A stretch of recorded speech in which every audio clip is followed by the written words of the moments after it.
Hi, this is John from the Ring Lord. I am demonstrating our jewelry welder. It's a pulse arc welder, which has a tungsten electrode, and when you push the foot switch, makes a really fast weld. First thing I will demonstrate is how to use the welder to finish the tip of ear wires to make a nice rounded end that goes through sensitive ears without damage. And you just line it up, basically point toward the point. In this case, I'm about a ½ millimeter or so from the edge of the electrode, and then I close my eyes and hit the foot switch, and we have a nice, perfect hemisphere on the end. And we'll have close-up pictures on the website for you to look at. Now let's look at the welder a little bit here. We have an on-off switch, fairly self-explanatory, a coarse tune and a micro tune. And these are 10-turn potentiometers, and they show the number there. So go 5, 6. Of course, the higher the number, the more the weld power. And as a general rule, I'm just starting at 5.5, trying a weld, and then just adjusting as I see fit for that particular wire size. So I think I'm doing a 20 gauge stainless steel, and I'm thinking a 5.5 is going to be just about right. Of course, good closures are absolutely essential. You get a bad closure and you'll just get two balled up ends rather than a weld. Typically I'm resting either the ring or the plier against this ceramic electrode, never touching the electrode with the wire or with the ring that you're welding. That will just cause the ring to stick to the electrode. And welding, and a good weld. In this case, it's penetrating from one side to the other, so the weld penetration is about 75% of the way through the wire. I could turn it up and go for 100%. In this case, it's so much stronger. Even if you only get like 10% weld penetration, it's still so much stronger than a buttered ring that it's quite often not, like, unless you're making something that absolutely needs to be as strong as possible, any weld is 10 times stronger than no weld at all.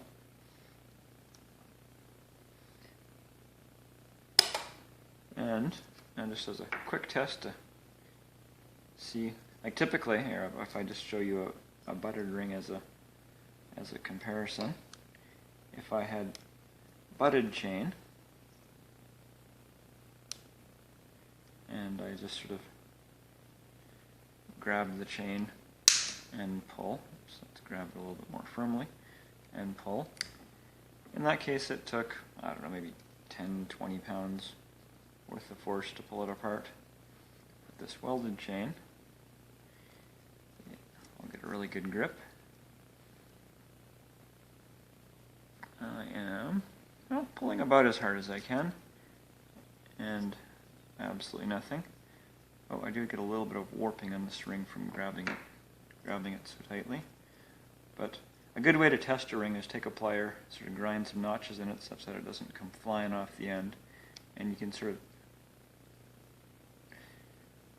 push on your plier, and what you'll find on a good weld is, here you can see we warped the ring and the weld didn't break, and that's generally what you're looking for, is proof that you did a good weld. Again, in most cases, even if it breaks at the weld, it was still 10 times stronger than if you didn't weld it. I'm just going to demonstrate some slightly thicker wire. In this case we have 18 gauge, again stainless steel. Now what you'll find as you go with thicker wire, this is still at the 5.5 setting, and in this case I had a very nice weld, and if I look carefully I've got about maybe 30% weld penetration. So I can turn it up, and I will just demonstrate that. Now if you turn it up too much, basically you'll start to just sort of blow out the weld. In this case we'll turn it right up to 10 and weld the other side. Well, now let's grab a new ring so I can more easily compare.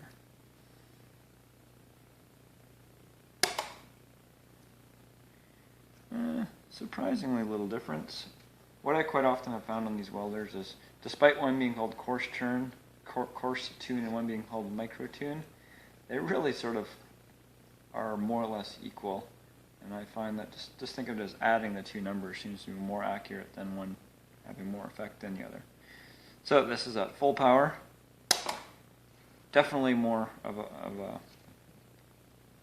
an intense weld in that time.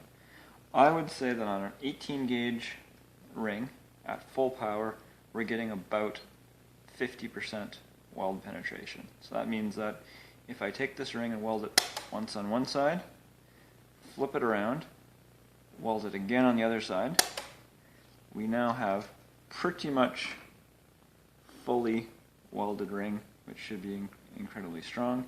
When you start going above 18 gauge to get the strength, it will take more and more welds. For example, with this 16 gauge, I weld it once. In this case, I'm trying to weld at the top. We've got maybe 20% or so penetration. Now this is fine. This is many times stronger than a buttered ring. You could easily stop here. You want to keep going. Basically, you can weld it on the inside just by putting your ring like this. You can twist and you can weld it on this side. And just a spot here. So basically, you can go all the way around doing as many welds as it takes, and then you will get as strong of a ring as you will ever need. About the maximum that you can do with this welder is about in one weld is about 20 gauge. On the other hand, on the low end, you can go down to 30 or 40 gauge wire. I'll just do a real quick demonstration on 24 gauge. We can turn her down. Go on with let's go with about a 2. And like I said, I sort of generally move these together, and overall I think 110 turn adjustment would have been plenty of adjustment for this welder. Okay, so this ring, I'll probably be lucky if you can see this ring on the video. 24 gauge 1/16. Make sure I get a good closure. And yeah, I may not have a good enough closure. And I'd say no, I did not have a good enough closure. Let's try that again. And in the case you know you don't have a good enough closure when you weld right in the middle of right between the two wires on the ring, and your ends just sort of ball up rather than flow together. I'm going to go a little bit more power. That could also have been the problem. Let's say 3 or so. And you can see when you're welding 24 gauge at sort of 30 or 40% power, there we go. You've got no chance that you can really see that ring, but we have a successfully welded 24 gauge ring. We can easily go down to 26, 28, 30 gauge. This welder can still quite easily handle it. Cut!